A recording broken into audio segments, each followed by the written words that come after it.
여러분 안녕하십니까. 오늘 경북 경산과 포항에 사상 첫 폭염 중대경보가 내려졌습니다. 노약자뿐 아니라 건강한 사람들에게도 중대한 피해를 끼칠 수 있는 수준의 더위라는 겁니다.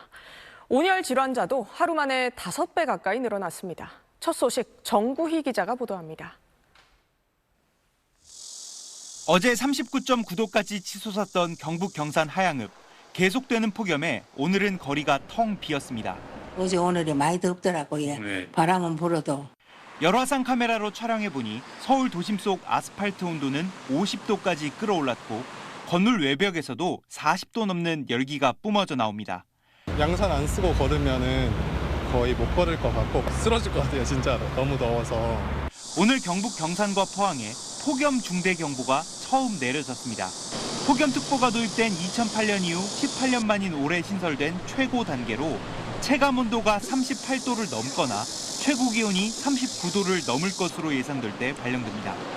질병관리청 분석 결과 체감온도가 폭염 중대경보 기준인 38도를 넘어서면 사망 위험이 4% 증가하고 65세 이상에서는 19% 급증하는 것으로 나타났습니다. 폭염 중대경보는 단순히 날씨가 매우 덥다는 의미가 아닙니다. 건강한 사람에게도 온열 질환이나 사망 등 중대한 피해가 발생할 위험이 현저히 높은 상황입니다. 온열 질환자도 속출하고 있습니다. 전국에서 어제 하루에만 99명이 발생해 전날 21명에 비해 5배 가까이 증가했습니다. 오늘도 농장이나 작업장에서 일하다 병원으로 옮겨진 환자가 다수 보고돼 온열 질환자는 더 늘어날 전망입니다. 이번 폭염의 원인은 북태평양 고기압과 티베트 고기압이 한반도 하층과 상층을 뒤덮으면서 열기를 가두고 있기 때문인데 여기에 남서풍이 산맥을 타고 넘으면서 영남권 기온이 더 오르고 있습니다. 오늘 대구 37도, 경주 36.8도로 체온보다 기온이 높았고 서울도 35도를 기록해 올해 최고 기온을 갈아치웠습니다. SBS 정구희입니다. 며칠 전까지만 해도 장마 걱정을 하다가 갑자기 찾아온 폭염에 적응하기 쉽지 않은 휴일이었습니다. 폭염은 누구에게나 힘들지만 더위를 피하기 어려운 이들에겐 생존의 문제인데요. 더위를 버텨내고 있는 사람들을 정지연 기자가 취재했습니다. 서울 용산구의 한 쪽방촌. 온열 질환 예방을 위한 쿨링포그가 연신 물안개를 내뿜고 주민들은 더위를 피해 공원에 모였습니다. 아예 윗옷을 벗고 더위를 식히거나 가벼운 옷차림으로 의자에 앉아 부채질을 합니다. 여름 나이가 제일 힘들어요. 땀이 줄줄줄 그냥 앉아 있어도 줄줄. 공원에 나와 있으면 좀 낫죠 아무래도. 바람도 이렇게 좀 불고 그러니까. 비용 문제로 에어컨은 꿈도 못 꾸는 상황. 한낮 쪽방 안은 선풍기를 틀어놔도 30도가 훌쩍 넘습니다. 지금 제가 서 있는 이 방 안도 무더운 공기로 가득합니다. 그러다 보니 조금이라도 바람이 통하게 하기 위해선 이렇게 창문을 떼어내야 하는 겁니다. 너무 더워서 제가 창문을 다 뜯어버렸어요. 선풍기 바람을 쐬도 더운 바람이 나와요. 모기가 엄청 많아요. 근데 더운 것보다 나으니까. 뜨거운 날씨에 손님들 발길이 줄어든 전통시장에선 상인들이 온종일 열기와 씨름합니다. 특히 신선도가 중요한 생선가게에서는 수시로 얼음을 뿌려가며 품질 관리에 신경을 씁니다. 계속 하루 종일 얼음만 뿌리고 있는 것 같아요. 이게 상태가 바로 안 좋아지는 게 보여가지고 손님 자체도 많이 줄고 버티기 하고 있어요. 4천여 곳에 달하는 서울 시내 무더위 쉼터에도 잠시나마 폭염을 피하려는 발길이 늘고 있습니다. 70, 80 넘어가고 밖에 더위 돌아다닐 수가 없잖아요. 근데 쉬었다 가고 그러니까 좋은 거죠. 차라리 바깥이 더 시원한 쪽방촌에서 밖에서 일을 해야 하는 생활터전 곳곳에서 시민들은 저마다의 방식으로 다시 찾아온 폭염을 버텨내고 있습니다. SBS 정지연입니다. 이런 찜통 더위, 밤이 돼도 식지를 않고 있습니다. 어제에 이어 오늘도 전국 곳곳에서 열대야가 나타날 걸로 예보됐는데요. 기상캐스터 연결합니다. 안수진 캐스터, 서울의 열대야주의보는 올해 처음이죠? 네, 밤낮을 가리지 않고 무더위가 이어지고 있습니다. 낮에는 햇볕이 강해서 한강공원에 시민분들의 모습을 거의 볼 수 없었는데요. 해가 지고 나니 더위를 조금이라도 피해보려 한강공원으로 몰려든 시민분들의 모습 확인하실 수 있습니다. 어젯밤 서울에는 올해 첫 열대야가 나타난 데 이어 오늘은 열대야 주의보가 내려졌습니다. 열대야 주의보는 최고 체감온도가 33도 이상인 상태가 이틀 이상 계속되고 밤 최저 기온이 서울의 경우 26도 이상일 때 발효되는데 올해 열대야 주의보가 도입된 이후 서울에 열대야 주의보가 내려진 건 처음입니다. 전국적으로도 열대야 주의보가 확대되고 있는데요. 일부 해안가와 산지를 제외하고 열대야 주의보가 발효 중입니다. 이 취침 전에는 실내 온도를 확인해서 냉방이나 환기를 해주시고요. 또 잠들기 전에는 충분한 수분 섭취를 해주시는 게 좋겠습니다. 네, 이런 더위 언제까지 이어지는 건가요? 네, 기상청에서는 이번 더위가 오늘과 내일이 절정이 될 거라고 발표했습니다. 내일도 대부분 지역의 체감 온도 33도 이상 오르겠고요. 특히 따뜻하고 습한 남풍이 바로 닿는 남부를 중심으로는 체감 온도가 38도까지 치솟겠습니다. 이번 더위는 화요일과 수요일 전국에 비가 내리면서 주춤할 텐데요. 비의 양이 적은 남부는 더위가 계속 이어지겠고 중부지방도 비가 그치고 나면 다시 더위가 찾아오겠습니다. 이 화요일과 수요일 중부지방에 내리는 비는 강하고 많이 내릴 것으로 보여 비에 대한 대비도 잘 해주셔야겠습니다. 지금까지 여의도 한강공원에서 날씨 소식 전해드렸습니다. 우리도 이 정도인데 지구 반대편 유럽은 그야말로 살인적인 폭염에 갇혔습니다. 지난달 더위로 인한 추가 사망자가 4,700명이나 나왔지만 프랑스에선 에어컨 하나 제대로 설치할 수 없는 상황입니다. 파리 권영인 특파원이 취재했습니다. 스페인 남부 안달루시아에서는 40도가 넘는 폭염 속에 산불이 나흘째 계속돼 지금까지 12명이 목숨을 잃었습니다. 1,400명이 대피했고 피해 면적만 6,600헥타르, 축구장 9,240개 면적과 맞먹습니다. 프랑스 파리에선 폭염을 피하려는 시민들로 도심 수영장이 장사진을 이루고 있습니다. 파리시는 센강에 이런 수영장 3곳을 만들어서 시민들에게 무료로 개방했습니다. On a juste le ventilateur, ça fait du vent, mais après c'est juste un peu du vent chaud. Ça permet pas forcément de se rafraîchir, du coup on en profite. 40도를 넘나드는 살인적 폭염이 다시 찾아왔지만 낡은 선풍기 한 대를 돌려가며 버티고 낮에는 창문을 차양막으로 가린 채 어둠 속에서 지내는 사람들이 대부분입니다. Je suis obligée de fermer tous les volets. Je transporte mon ventilateur d'un endroit à un autre et je passe ma vie à ça. 에어컨 보급률은 25% 수준. 지난달 폭염으로 인한 서유럽의 초과 사망자가 4,700명에 달하지만 프랑스는 지금 에어컨을 쓰고 싶어도 쓸 수 없는 상태입니다. 에어컨을 달려면 실외기가 건물 미관을 해치지 않는다는 자료 등을 마련해 시청의 허가를 받아야 하고 거주하는 공동주택 입주민 절반 이상의 동의도 구해야 합니다. 이 절차만 보통 수개월이 걸리다 보니 주민 동의 없이 무단으로 설치하는 사람도 있습니다. C'est que sans raison, ils peuvent dire non.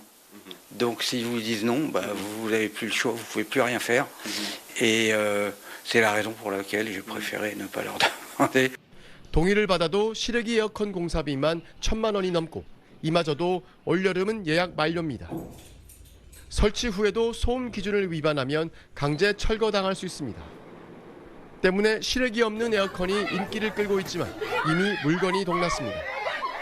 시민들의 분노가 커지자 폭염 대책 실패를 이유로 정부 불신임까지 의회에 제출돼 부결되기도 했습니다. 최소한 병원과 학교 등 필수 공공시설에선 에어컨 규제를 완화하자는 목소리가 크지만 대다수 프랑스 사람들은 최악의 폭염을 에어컨 없이 견뎌야 하는 상황입니다. 파리에서 SBS 권영인입니다. 장윤기 사건 비위 의혹을 수사 중인 경찰 특별수사단이 윗선의 개입을 확인하는데 속도를 내고 있습니다. 오늘은 초동 수사를 지휘한 핵심 간부 가운데 한 명을 불러서 조사했습니다. 장윤기가 내일 두 번째 공판에서 성폭행 의도를 인정할지도 관심입니다. 손기준 기자의 보도입니다. 경찰 특별수사단이 오늘 오후 소환한 인사는 장윤기 사건 수사팀을 직접 지휘했던 광주 광산경찰서전 형사과장 비경정입니다. 당시 수사팀 지휘라인에 대한 소환 조사는 특별수사단 출범 이후 처음입니다. 경찰은 비경정을 상대로 사건 발생 직후 광산서장이 주재한 대책회의에서 어떤 논의가 이루어졌는지, 장윤기에게 강간살인 혐의 대신 상대적으로 형량이 가벼운 살인 혐의가 적용된 이유를 캐물은 걸로 알려졌습니다. 또 비경정을 포함한 이른바 윗선이 현직 경찰 간부인 장윤기 부친의 증거인멸에 개입했는지도 확인하고 있습니다. 지난 8일 구속된 수사팀장 A경감도 다시 불러 조사한 특별수사단은 광산서 형사과장, 광산서장, 광주경찰청 수사부장, 청장으로 이어지는 수사 지휘 라인의 의사결정 과정 전반을 들여다볼 방침입니다.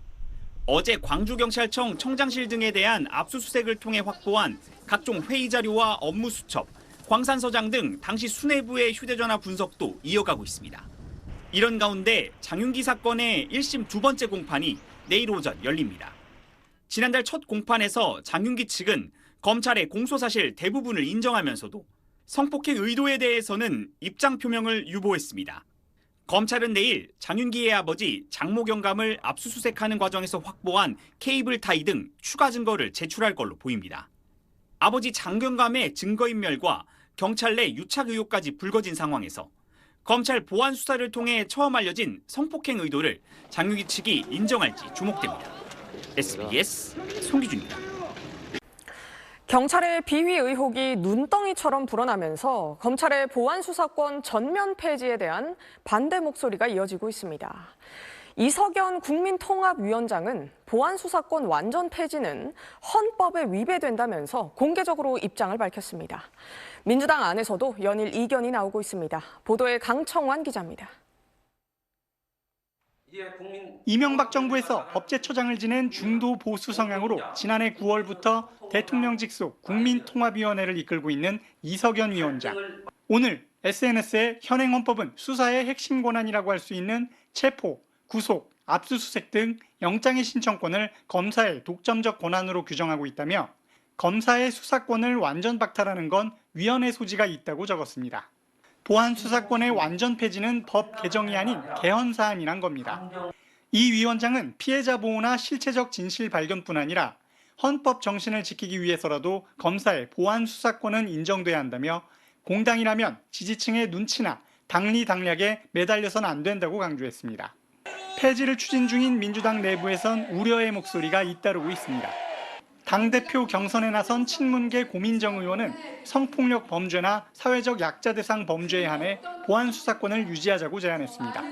수사기소 분리는 억울한 피해자가 나오지 않게 하기 위한 제도의 선택이지 우리의 신념이 되어선 안 된다고 생각합니다.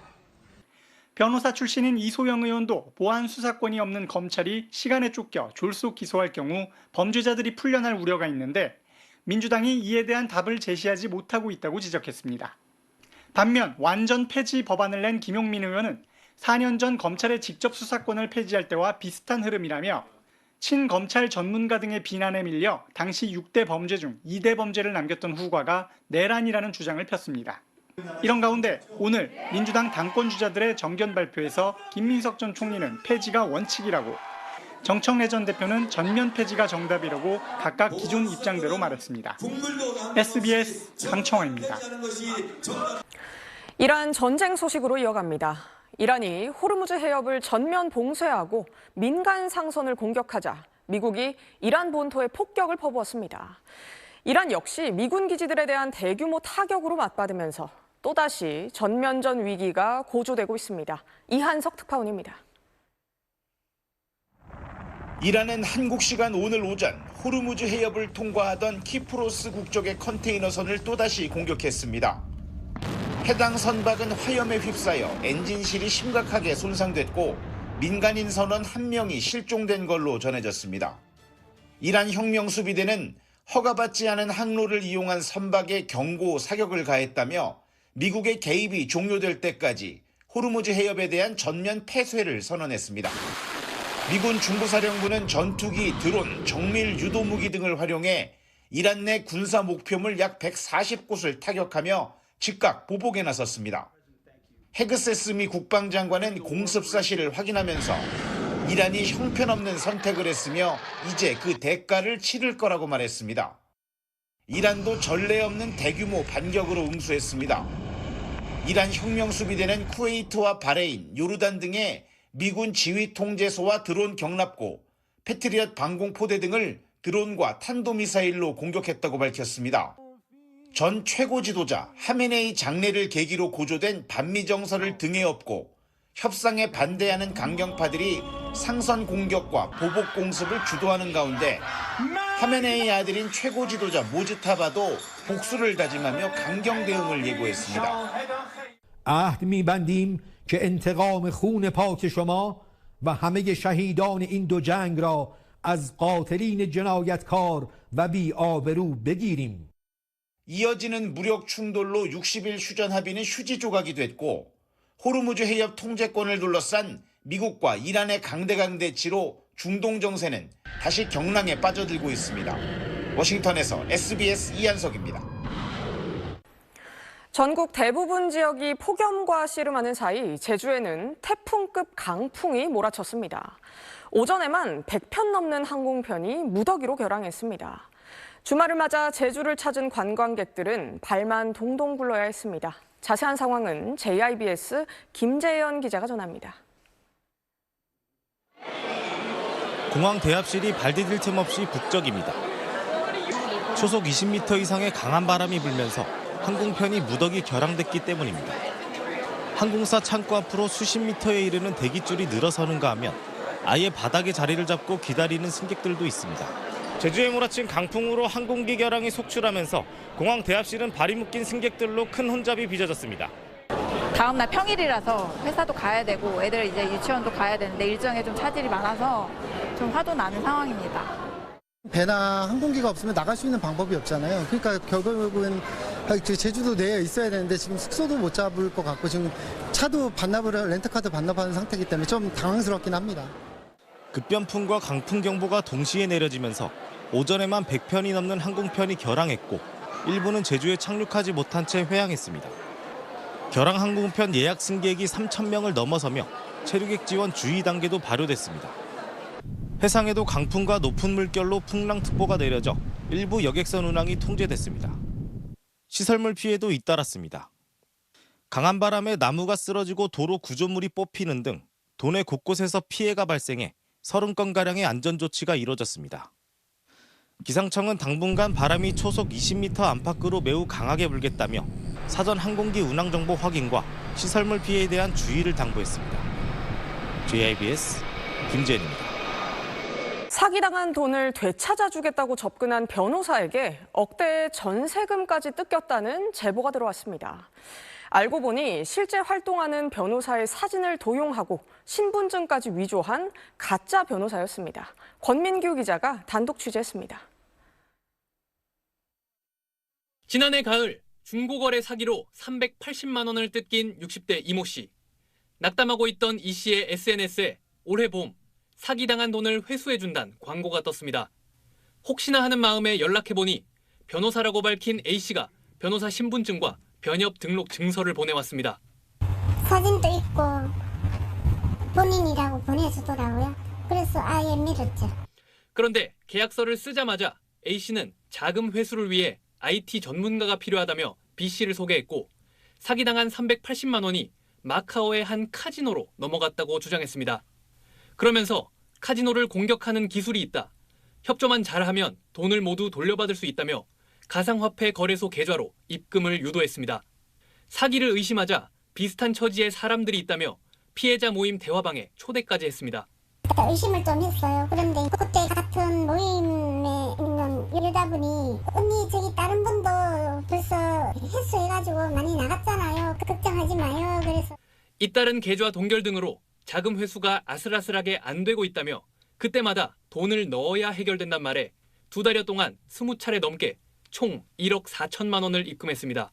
전세금이 있었는데 그거를 뺐어요. 7천원. 못 알아보니까 갑자기 차단을 시키고 이제 잠적이 된 거죠. A씨가 사칭한 실제 변호사는 이미 명의를 도용당했다며 경찰에 고소장을 냈고 A씨가 내세운 법률사무소도 대한변호사협회가 주의하라고 발표한 사칭업체였습니다. 당연히 제가 아니라고 말씀드렸고요. 누군가가 제 개인정보를 도용해서 지금 선생님께 어떤 또 다른 사기 범행을 하고 있는 것 같다. 2022년 7건이었던 변호사 사칭 사건 신고는 지난해 177건까지 급증했습니다. 범죄가 고도화되기 때문에 김색으로만 알아내는 것 부족하다. 전화, 대면까지 다 하고서 접근을 하시라. 경기 안성경찰서는 이 씨 외에도 추가 피해자가 더 있을 걸로 보고 자금 흐름 추적에 나섰습니다. SBS 권민규입니다. 정부가 이달 말 부동산 세제 개편안을 내놓을 예정입니다. 모레부턴 사흘간 부동산 공개 토론회도 개최하는데요. 결국엔 기존 주택 소유자들이 집을 내놓고 거래 자체가 활성화되는 방향으로의 개편이 필요하다는 지적이 나옵니다.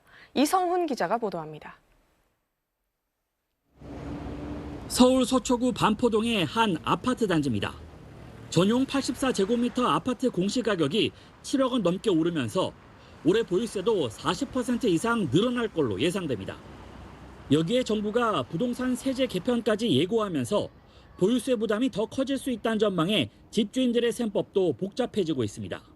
지금 어떻게 세제 개편이 되나 하고 기다리고 있는 상황이고, 그리고 보유세에 따라서 연세 드신 분들은 좀 집을 내놓을 가능성이 크죠. 아직 정부안은 공개되지 않았지만 공시가격에 곱해 종합부동산세를 매길 때 쓰는 공정시장 가액 비율을 조정하고 비거주 1주택자의 장기 보유 특별공제를 축소하는 방안과 실거주자 중심으로 제도를 손질하는 안이 거론됩니다. 정부는 또 초고가주택의 기준을 어디까지 정할지와 주택수보다 주택 가액 중심으로 과세하는 방안 역시 검토 중입니다. 만일 현재 60%인 공정시장 가액 비율이 80%로 오를 경우 서울 주요 지역을 중심으로 보유세가 최대 50% 가까이 늘어날 수 있습니다. 강남 서초 일대의 고가주택의 경우에는 50%에 육박하게끔 인상이 되는 것이 보통이고요. 한강벨트를 포함한 나머지 지역들의 경우에도 적게는 한 30%에서 최대 40%까지 전년 대비해서 보유세가 더 늘어나는 것으로. 실제 세부담은 커질 수 있지만 집값 상승 기대가 높은 지역에선 집을 처분하도록 유도하는 효과는 제한적일 거란 예상도 있습니다. 보유세 인상만으론 매물이 크게 늘거나 가격이 안정될 가능성은 높지 않다는 겁니다. 경제협력개발기구 OECD는 최근 거래세는 줄이고 보유세는 늘리는 방향의 세제 개편을 권고했고, 구윤철 부총리 역시 거래세와 보유세의 균형을 강조하면서 거래세 개편 여부에도 관심이 쏠리고 있습니다. 보유세를 올리고 거래세는 낮추면서 동시에 양도세 혜택을 주는 방안이 시장의 매물을 더 많이 꺼내는 방법일 거다 이렇게 보고 있고요. 결국은 수요는 억제가 아니라 수요는 분산하는 게 지금으로서는 최선이고. 정부는 오는 14일부터 4일간 주택공급과 금융, 세제 등의 공개 토론회에서 국민 의견을 수렴한 뒤 23일 대통령 주재 부동산 정책 대토론회를 거쳐 이달 말 세법 개정안을 발표할 예정입니다. SBS 이성훈입니다. 민주당 당권 주자들이 처음으로 한자리에 모였습니다. 김민석 전 총리는 대통령과 교감을 바탕으로 국정을 뒷받침하겠다면서 지지를 호소했습니다. 정청래 전 대표는 남의 당 후보를 돕는 게 최악의 자기 정치라고 경쟁자들을 때렸습니다. 고정현 기자입니다.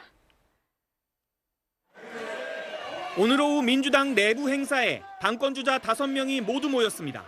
김민석 전 총리는 지난 3년 동안 이재명 대통령과 맞춰온 교감을 바탕으로 국정을 뒷받침하겠다며 지지를 호소했습니다. 우리 당의 지지율을 제가 당대표가 되고 3개월 안에 확실하게 국민의힘과의 격차를 벌려서. 송영길 의원은 노무현 정부가 추진했던 한미 FTA를 여러 민주당 의원들이 반대했지만 자신은 특위위원장을 맡아서 성과를 냈다고 말했습니다. 우리는 어떤 작가의 평론이나 어떤 이념을 주장하는 알리바이성 계획이 중요한 게 아닙니다. 성과를 만들어내야 됩니다. 출마 선언은 아직 하지 않은 정청래 전 대표는 자기 정치를 한다고 자신을 비판했던 김 전 총리와 송 의원 측에 이렇게 역공했습니다. 선거 때 탈당하고 남의 당 후보를 돕고 무소속으로 출마하는 것, 그것이 최악의 자기 정치입니다.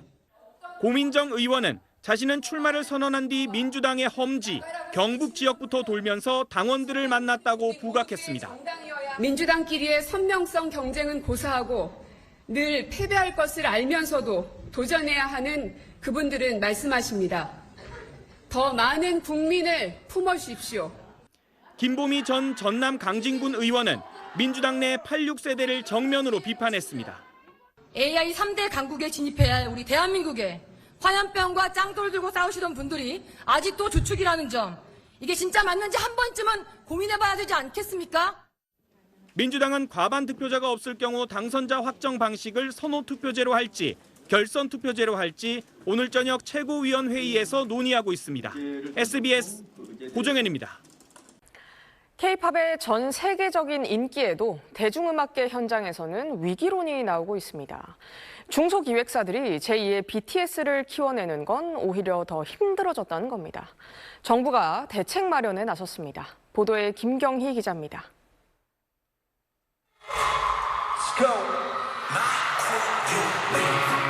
글로벌 음악 시장에서 큰 인기를 얻고 있는 데뷔 6년차 그룹 P1 하모니입니다. 이들의 9번째 미니 앨범은 지난 3월 빌보드 메인 앨범 차트 4위에 올랐습니다. 데뷔 8년차 에이티즈는 새 앨범이 지난주 빌보드 메인 앨범 차트 1위로 진입하며 3번째 정상을 차지했습니다. 이런 성과는 현재 K-팝 시장에서 드문 경우입니다. 역대 빌보드 앨범 차트 5위 안에 오른 K-팝 그룹 14팀 가운데 대형 4대 기획사 소속이 아닌 그룹은 P1 하모니와 에이티즈가 전부입니다. 제작비 급등과 자본 경쟁 심화로 중소기획사가 제2의 BTS를 키워내기는 힘들어졌다는 게 현장의 목소리입니다. 지금 아이돌 하나 만들어서 한 팀 만들어서 궤도에 올리기까지는 100억이 든다 이런 얘기가 업계에 흔히 있을 정도로 고비용 상태이기 때문에 국내 차트에 진입하는 신인 아티스트마저 줄어들면서 K-팝의 미래에도 빨간불이 켜졌습니다. 기세가 언제까지 이게 지속될 수 있지에 대해서 의문부호가 찍히는 그런 시점이 아닌가. K-팝의 허리 역할을 하는 중소기획사를 보호하기 위한 방안으론 지원 펀드와 제작비 세액 공제 도입 등이 거론됩니다. 모태펀드나 성장펀드에서 콘텐츠 지원하는 펀드들이 계속 나오거든요. 근데 나오는데 주목적인 K-팝이 없어요. 영화는 있거든요. 게임도 있고. 서울보다 더 비싼 지방 공연장 대관료, 또 공연 인프라 부족도 K-팝 성장을 위해 해결해야 할 문제로 꼽힙니다.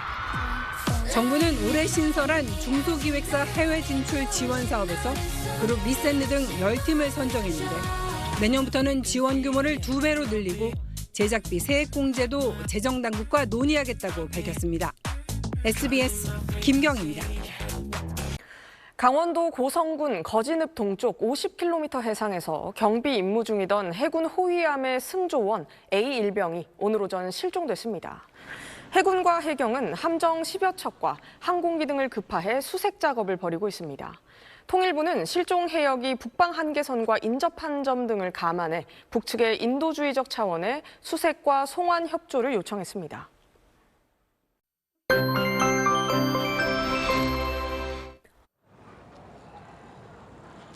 밤낮을 가리지 않고 무더위가 기승입니다. 저녁이 됐지만 여전히 푹푹 찌는 무더위 속에 조금이라도 더위를 식혀보려 한강공원에 나온 시민분들의 모습 볼 수 있습니다. 어젯밤 서울에는 올해 첫 열대야가 나타나기도 했고요. 오늘은 열대야 주의보가 내려졌습니다.